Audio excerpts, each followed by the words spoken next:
Hujan tipis turun membasahi kota lembah Arunika, sebuah kota kecil yang dikelilingi pegunungan dan lembah-lembah teduh yang biasanya menenangkan. Namun ketenangan itu retak pada suatu pagi ketika laporan pembunuhan masuk ke kantor kepolisian Arunika. Detektif Raka Pradipta, penyelidik yang dikenal teliti dan tidak mudah mengambil kesimpulan, ditugaskan memimpin kasus tersebut. Korban adalah seorang penulis kuliner terkenal bernama Galvin Ardianta, yang ditemukan tewas di dapurnya sendiri. Tidak ada tanda-tanda perampokan, tidak ada barang hilang, dan nyaris tidak ada jejak pelaku, hanya sepotong roti bakar hangus yang tertinggal di atas meja. Bagi kebanyakan orang, roti bakar hangus itu tidak berarti apa-apa, tetapi bagi Raka, ketidakwajaran adalah akar dari semua jawaban. Galvin diketahui sangat perfeksionis. Ia tidak pernah menyajikan makanan yang gagal, apalagi membiarkan roti hangus begitu saja. Rumahnya tertata rapi tanpa benda yang tidak pada tempatnya. Setiap jam makan dan aktivitasnya tercatat dalam buku catatan kecil yang selalu ia simpan di meja dapur. Namun pagi itu berbeda. Roti gosong, kompor masih hangat, dan aroma pahit masih menempel di udara. Itu berarti seseorang berada di dapur itu dalam waktu dekat sebelum kematian Galvin. Dari hasil pemeriksaan awal, tidak ada tanda-tanda pertarungan. Galvin tampaknya diserang dari belakang saat sedang menyiapkan sarapan. Kejanggalan semakin bertambah ketika Raka menemukan bahwa timer pemanggangan roti berhenti pada menit yang tidak sesuai dengan kebiasaan korban. Raka mulai memetakan ulang semua kejadian di dapur itu. Ia memperhatikan sudut-sudut ruangan, pola cipratan minyak, dan kehancuran kecil pada rak bumbu.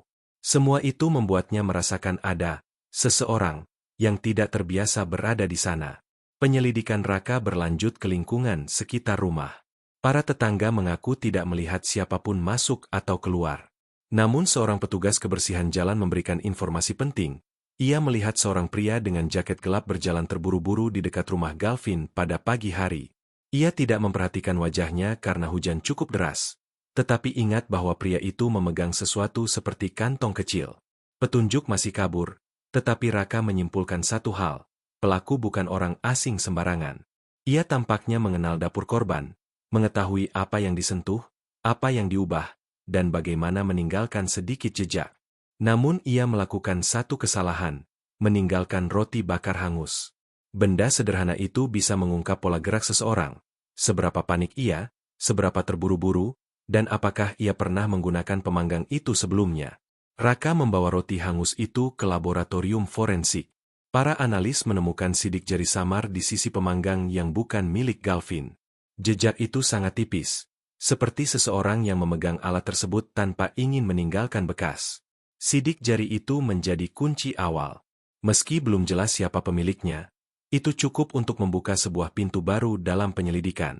Dalam benak Raka, kasus ini baru saja dimulai. Dan sebuah roti hangus telah memberi isyarat arah pertama mengenai pelaku yang bergerak terlalu cepat hingga meninggalkan kesalahan kecil. Hasil analisis forensik terhadap sidik jari samar pada pemanggang roti membawa detektif Raka Pradipta menuju tahap baru penyelidikan. Meski sidik jari itu terlalu kabur untuk diidentifikasi secara otomatis, pola garisnya, meski tidak lengkap, memiliki ciri unik yang menunjukkan seseorang dengan gaya tangan tertentu, seperti seseorang yang sering bekerja dengan benda halus atau panas. Penyimpulan ini membuat Raka berpikir bahwa pelaku mungkin terbiasa berada di dapur, atau setidaknya akrab dengan pekerjaan yang membutuhkan ketelitian. Ini menciptakan kemungkinan bahwa pelaku bukanlah orang asing bagi Galvin Ardianta, si penulis kuliner terkenal. Sementara itu, tim forensik juga menemukan sesuatu yang sebelumnya tidak terlihat, butiran gula halus di sudut meja dapur, tepat di bawah tempat roti bakar hangus ditemukan. Menariknya, Galvin tidak pernah menggunakan gula jenis itu dalam resep-resepnya. Ia selalu mencatat setiap bahan yang ia simpan, dan gula halus bukanlah salah satu di antaranya. Butiran kecil itu mengindikasikan bahwa dalam momen singkat sebelum pembunuhan, seseorang sedang menyiapkan sesuatu, atau membawa sesuatu yang berhubungan dengan dapur lain. Kejanggalan kecil seperti inilah yang membuat Raka semakin yakin bahwa pelaku telah melakukan serangkaian tindakan yang tidak sepenuhnya tertata. Raka mulai menelusuri kehidupan sosial Galvin. Setelah berbicara dengan beberapa kolega dan tetangga, Raka menemukan bahwa Galvin memiliki hubungan kerja dengan banyak chef, pemilik kafe, dan pengusaha makanan. Dari sinilah Raka menemukan sosok bernama Reno Wijaya, seorang pemilik kedai roti terkenal di Arunika. Reno dikenal memiliki persahabatan rumit dengan Galvin, hubungan yang bergeser dari saling dukung menjadi saling kritik. Reno pernah mengeluhkan ulasan tajam Galvin yang menyebabkan salah satu produk barunya gagal di pasaran. Meskipun tidak ada bukti nyata yang menunjukkan kebencian mendalam, hubungan rapuh itu cukup untuk membuat Raka mempertimbangkan Reno sebagai bagian dari lingkar penyelidikan. Dari catatan telepon Galvin, Reno memang menghubungi korban 2 hari sebelum kejadian. Isi pesannya tampak biasa saja, hanya membahas bahan-bahan roti terbaru. Namun waktu percakapan itu, pukul 3 dini hari, membuat Raka merasa ada yang disembunyikan. Reno kemudian dipanggil untuk dimintai keterangan. Ia terlihat kooperatif, menjelaskan bahwa percakapan mereka hanyalah diskusi biasa tentang bahan premium. Namun ada sesuatu dari gerak tubuhnya yang tidak lepas dari pengamatan Raka. Gagap kecil saat menceritakan waktu terakhir ia bertemu Galvin, sesuatu yang jarang muncul pada orang yang tidak menyembunyikan apapun. Sementara itu, penyelidikan ke dapur Galvin kembali dilakukan. Tim menemukan sebuah kamera pengatur suhu otomatis yang dipasang Galvin untuk mengawasi teknik pemanggangan roti dalam eksperimennya. Galvin sering mempelajari perubahan warna roti, sehingga kamera ini tersambung ke sistem kecil yang memotret setiap kali suhu meningkat tiba-tiba. Saat Raka memeriksanya lebih jauh, ia menemukan 4 gambar terakhir sebelum kamera berhenti bekerja akibat benturan keras. Gambar pertama menunjukkan roti mulai menghitam. Gambar kedua menunjukkan tangan seseorang yang bukan milik Galvin sedang memutar kenop pemanggang. Gambar ketiga menangkap bayangan tubuh seseorang yang terlihat gelisah. Dan gambar terakhir, meski buram, menunjukkan benda kecil seperti kantong putih terselip di saku pelaku. Kantong putih kecil itu segera mengingatkan Raka pada butiran gula halus yang ditemukan di lantai dapur. Hubungan antara kedua petunjuk itu mempersempit kemungkinan bahwa gula tersebut bukan sekadar kebetulan. Dalam benak Raka, gambaran pelaku perlahan mulai terbentuk. Seseorang yang gugup, terburu-buru, dan membawa bahan dapur yang bukan milik korban. Namun yang paling penting, pergerakan pelaku tanpa sengaja terekam, memberi Raka pintu masuk menuju pola tindakannya. Dengan bukti-bukti itu, Raka menandai 3 nama dari daftar orang yang dekat dengan dunia kuliner korban, termasuk Reno. Namun ia belum bisa memastikan siapa pelakunya. Yang ia tahu, seseorang telah berada di dapur itu lebih lama dari yang pelaku sadari, dan roti hangus itu bukan hanya sisa kelalaian, melainkan penanda awal bahwa pelaku sedang bergerak tanpa kendali. Detektif Raka Pradipta tidak pernah bergantung pada satu petunjuk saja. Bagi dirinya, sebuah kasus hanyalah mosaik dari detail kecil yang akhirnya saling mengunci. Dan dalam kasus kematian Galvin Ardianta, mosaik itu mulai membentuk gambaran yang semakin tajam. Kamera pengatur suhu otomatis yang tak sengaja merekam sebagian pergerakan pelaku menjadi titik balik dalam penyelidikan. Meski gambar-gambarnya buram, pola tubuh dan benda-benda kecil yang muncul di dalam frame menawarkan lebih banyak informasi dibanding apapun yang ditemukan sebelumnya. Setelah menelaah gambar tersebut di laboratorium, Raka meminta tim digital forensik meningkatkan resolusi warna dan kedalaman bayangan. Meskipun tidak cukup jelas untuk mengenali wajah, perbedaan bentuk tubuh, gaya berdiri, dan cara tangan pelaku memutar kenop pemanggang memberi kesan bahwa pelaku terbiasa bekerja dengan kecepatan dan ketangkasan tertentu.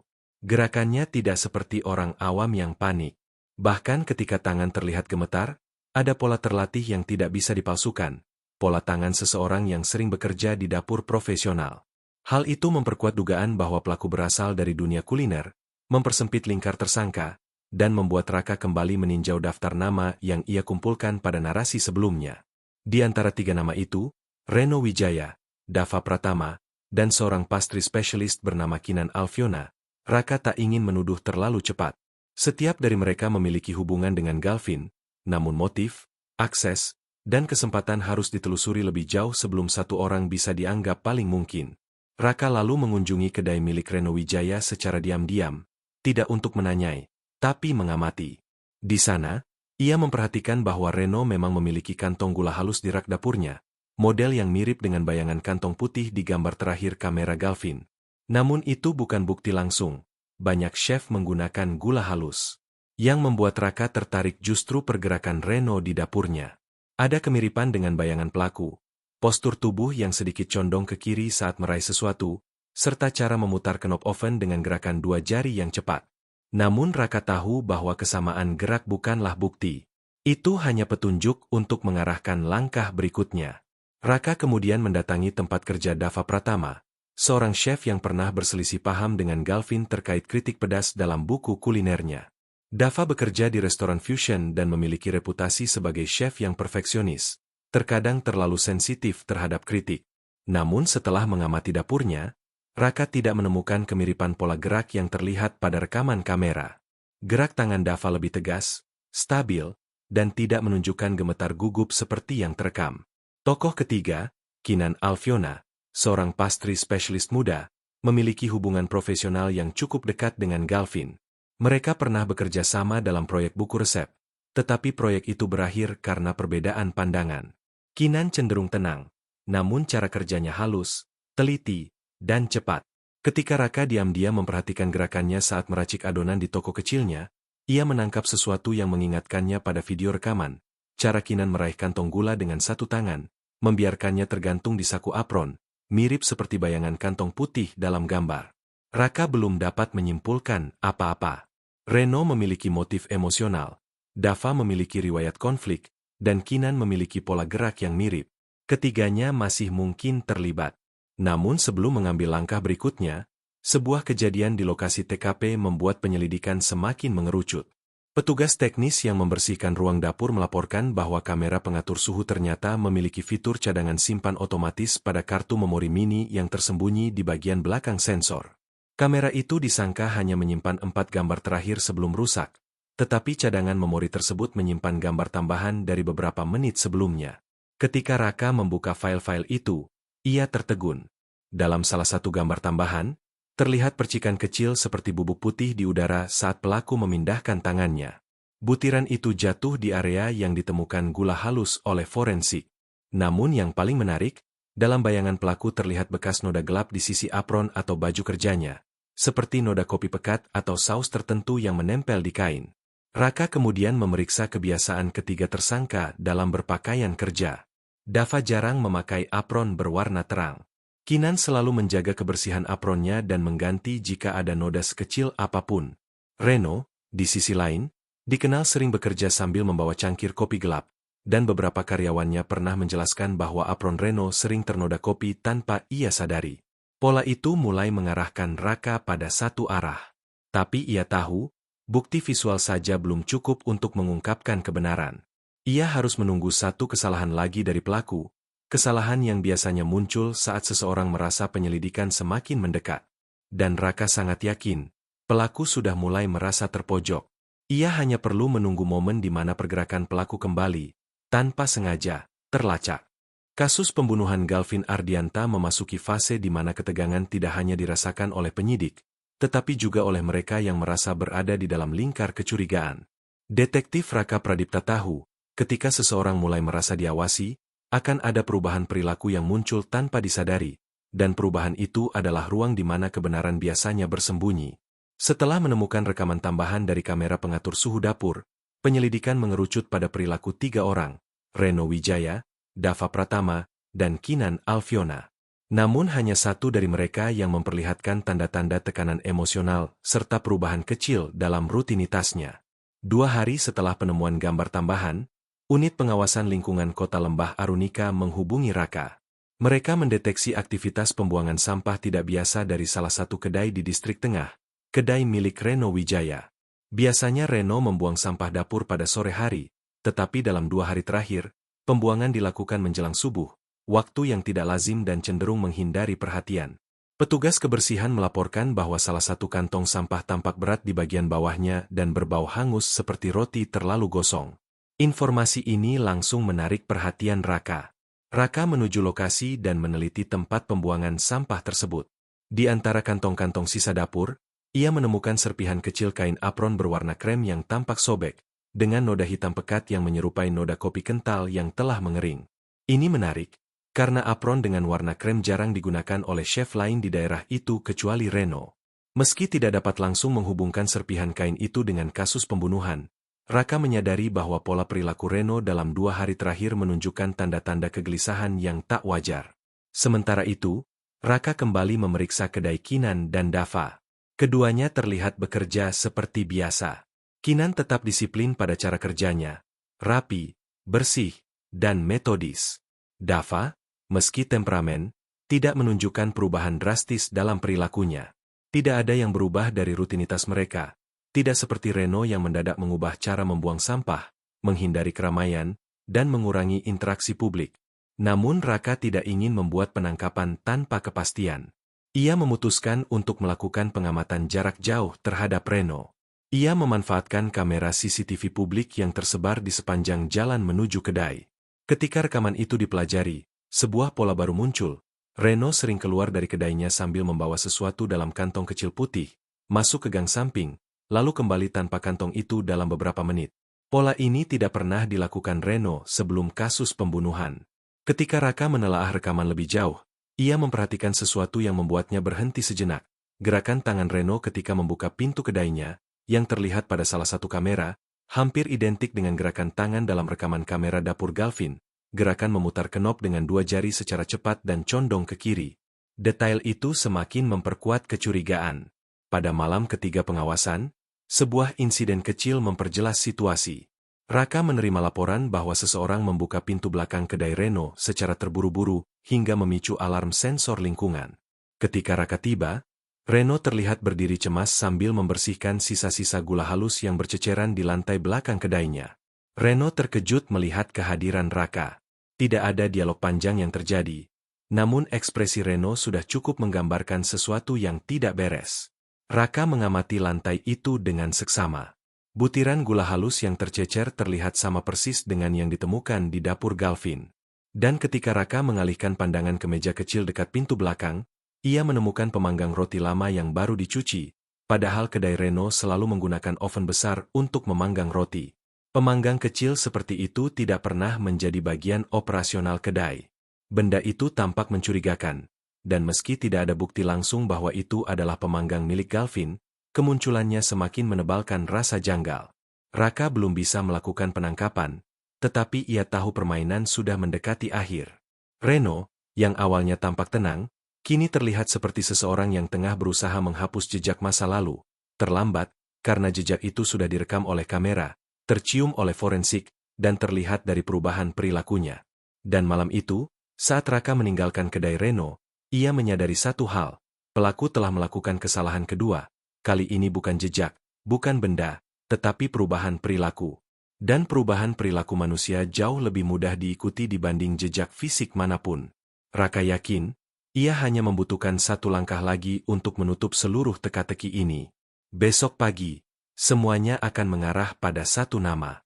Pagi itu kota lembah Arunika diselimuti kabut tipis, seolah seluruh kota tengah menahan napas. Detektif Raka Pradipta memulai hari lebih awal dari biasanya.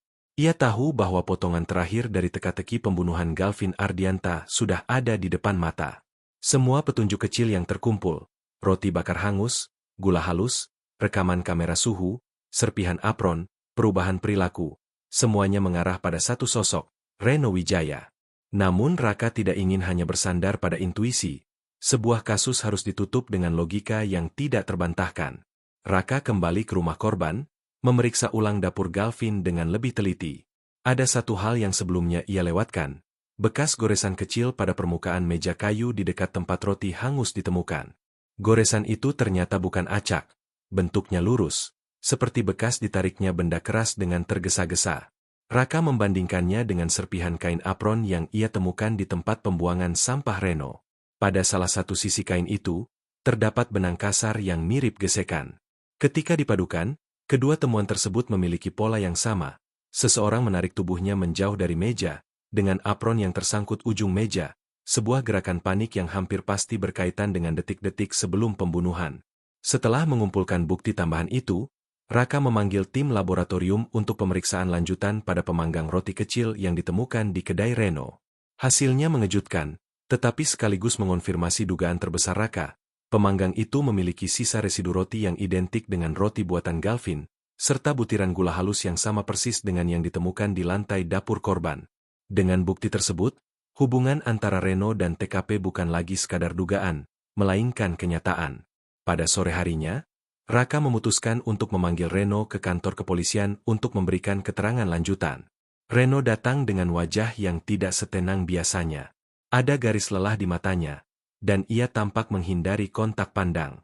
Tanpa perlu tekanan, Raka membentangkan bukti-bukti di meja, foto gula halus, serpihan apron, rekaman kamera suhu, serta hasil analisis pemanggang roti. Reno memandangi semuanya satu persatu, dan tubuhnya mulai gemetar. Raka tidak membentak, tidak mengintimidasi. Ia hanya menjelaskan dengan tenang bagaimana setiap bukti saling terhubung, bagaimana perilaku Reno selama beberapa hari terakhir memperlihatkan ketidakstabilan, dan bagaimana jejak yang ia tinggalkan telah membentuk gambaran yang utuh. Raka lalu menambahkan sesuatu yang menjadi paku terakhir dalam pengakuan. Reno, roti hangus itu bukan milik Galvin. Itu milikmu. Kalimat itu membuat pertahanan Reno runtuh. Ia menunduk, menarik napas panjang, dan akhirnya mengakui apa yang sebenarnya terjadi. Menurut pengakuannya, Reno pergi ke rumah Galvin bukan untuk membunuh. Ia ingin meminta penjelasan mengenai ulasan pedas yang diberikan Galvin pada produk terbarunya, yang menyebabkan kedainya kehilangan pelanggan. Awalnya mereka hanya berdebat, tetapi emosi Reno memuncak ketika Galvin menolak mencabut ulasannya. Dalam kepanikan, Reno mendorong Galvin yang sedang memegang pisau kecil untuk mengoles roti. Galvin terjatuh dan kepalanya terbentur sudut meja, membuatnya kehilangan nyawa seketika. Reno panik, mencoba menghapus jejak, tetapi justru meninggalkan lebih banyak ketidakteraturan, roti hangus, gula halus, apron tersangkut, dan jejak di kamera. Ia kabur tanpa menyadari bahwa tindakan kecilnya telah meninggalkan gambaran besar yang bisa dilacak seorang penyidik. Pengakuan Reno bukanlah akhir yang menyenangkan. Ia sendiri menyesali apa yang terjadi, tetapi hukum harus berjalan. Raka memastikan semua proses dilakukan dengan penuh keadilan. Kasus itu ditutup dengan jelas, tanpa celah, tanpa keraguan. Ketika malam tiba, Raka duduk di ruang kerjanya sambil menatap setumpuk dokumen kasus. Hujan kembali turun, membasahi kota seperti pada hari pertama kasus itu dimulai. Raka tersenyum tipis, bukan karena keberhasilan semata, tetapi karena ia kembali diingatkan bahwa dalam setiap kasus, kebenaran memang tidak selalu berteriak. Terkadang ia bersembunyi dalam hal-hal sederhana, aroma roti, gula halus yang jatuh, atau roti bakar yang terlalu hangus. Dan pada akhirnya, kesalahan kecil itulah yang menuntun pada kebenaran besar. Kasus Galvin Ardianta resmi ditutup, meninggalkan pelajaran bahwa detail kecil tidak pernah benar-benar kecil, dan setiap jejak, sekecil apapun, memiliki cerita yang menunggu untuk ditemukan.